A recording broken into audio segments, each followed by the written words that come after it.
تعالى يا صاحبي اكلمك النهارده على افضل لعبه كره قدم نزلت مؤخرا للاندرويد. اللعبه صاحبي نازله على جوجل بلاي بقى لها يومين بالظبط، واللعبه حرفيا نار نار نار. تعالى اقول لك ايه جامد في اللعبه عشان تقدر تحملها. بس انا عليكم ازيكم يا جدعان، عاملين ايه؟ يا رب تكونوا دايما في احسن حال. تعالى بك يا صاحبي فيديو جديد، معاك احمد من قناه الدكتور.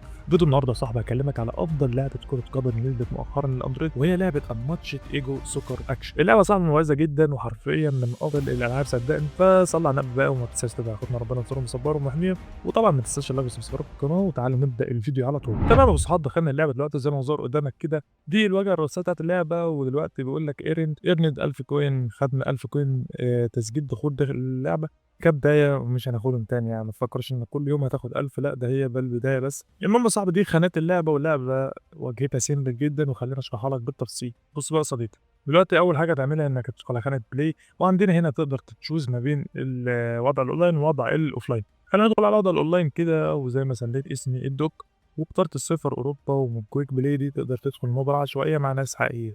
الخانة اللي فوق دي هنا على اليمين تقدر من خلالها تكتب الروم بتاع صاحبك. يعني لو صاحبك عامل روم وبعت لك الكود بتاعه، تقدر تحطه في الخانة دي، وهتدوس جوين بوبليك روم، هتدخل على طول الروم بتاعت صاحبك مش الروم العشوائية. اللي تحت بقى تقدر تعمل جوين برايفت روم، تقدر تعمل برايفت روم اللي هي الروم خاصة، وتقدر تلعب مع اصحابك اللي هم مثلا تجمع 6 من صحابك، انت السادس بتاعهم، وتدخل بقى بوم 3 ضد 3، فريق ازرق وفريق احمر. خلينا ندخل كويك بلاي بس، خلينا نشرح باقي القوائم، بعد كده ندخل على المباراة.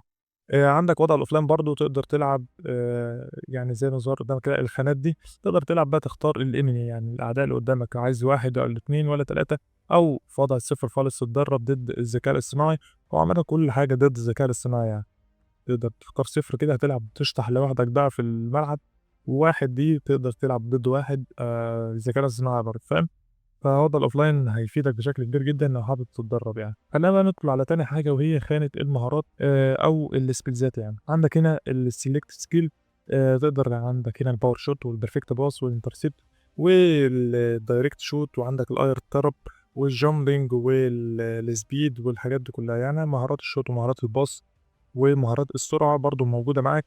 وبرضو عندك هنا بقى الأسلوب اللعب بتاعك، فينشر أو الكنترول والبلاي ميكر والدريبل أو السبرينتر والهيد والديفنس أو الديفندر والباص برضو والفيك أوت. برضو عندك كل ده أساليب لعب، تقدر تختار 3 منهم أقصى حاجة يعني.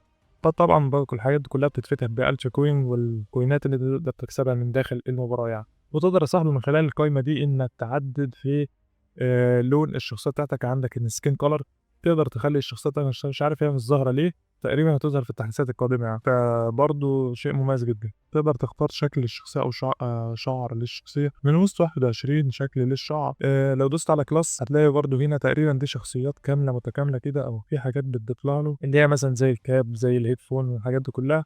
لو دخلت برضه على تاني على اللي هي الخانة اللي تحت على الشمال دي، دي تقريبا بقى ايه اقول لك، يعني دي تقريبا احتفالات، تقريبا دي احتفالات. يعني انت شايف كالما دي، خلينا نشتري كالما دي، وخلينا نحدد مثلا خليها سكاي بوينت دي، خلينا نحدد كالما برضه. تقدر تحدد 3 احتفالات بس، او خلينا نخش على اللوك. دي الكاستمايز، ودي اللي هي الهيدفون او الاكسسوارات يعني.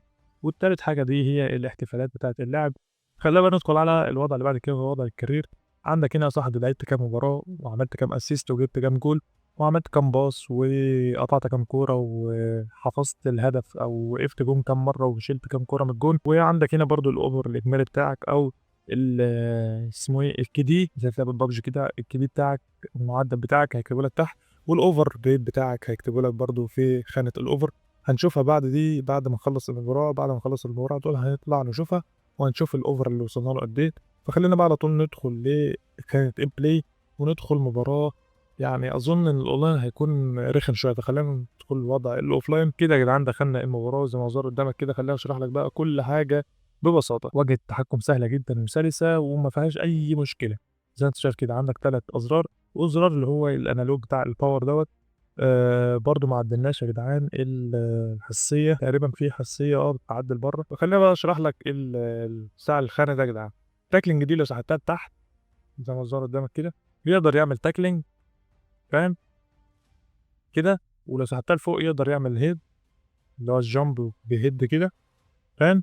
فعلى طول بقى خلينا نخطف الكرة من الواد ده. يا رب بدعاية. ما علينا، خلّينا بقى نخرج ونشوف الover rate بتاعنا قد إيه. تمام يا جدعان، دلوقتي خرجنا وخدنا 138 point. تمام، دي تقريبًا في مباراة الأونلاين بيقول لك state only apply for online match، يعني الحاجات دي كلّها بتظهر في ماتشات الأونلاين وإحنا دخلنا ماتشات offline. خانة الsetting دي ما شرحتهاش، دي خانة sensitivity يا جدعان، من خلال خانة sensitivity اللي هي الحساسية يعني، خلّي أنصحك إنك تخلّي الحساسية على 5 عشان تقدر تتحكم في اللاعب وتقدر تاخد قرارات سريعة، لإن الساعة ال2 بتكون بطيئة وضئيلة جدًا. فكده بالصحاب وصلنا لنهاية الفيديو، عايزك تقول لي رأيك بقى في الكومنتات على اللعبة، ونزّلها وجرّبها مع أصحابك وصدّقني مش هتندم، لإن حرفيًا اللعبة جامدة جدًا وهتسلّي أي قعدة أنت قاعدها مع أي حد، سواء صاحبك بقى، أخوك، تقدر تلعب 1 ضد 1، 2 3 ضد 3. فأنت اللعبة هتكون مناسبة جدًا ليك وتقدر تلعبها بدون إنترنت. فبس يا صحابي وصلنا لنهاية الفيديو، عايزك تصلي على النبي قبل ما تمشي، وتدوس لايك وسبسكرايب في القناة، وأشوفك الفيديو الجاي إن شاء الله، مع السلامة.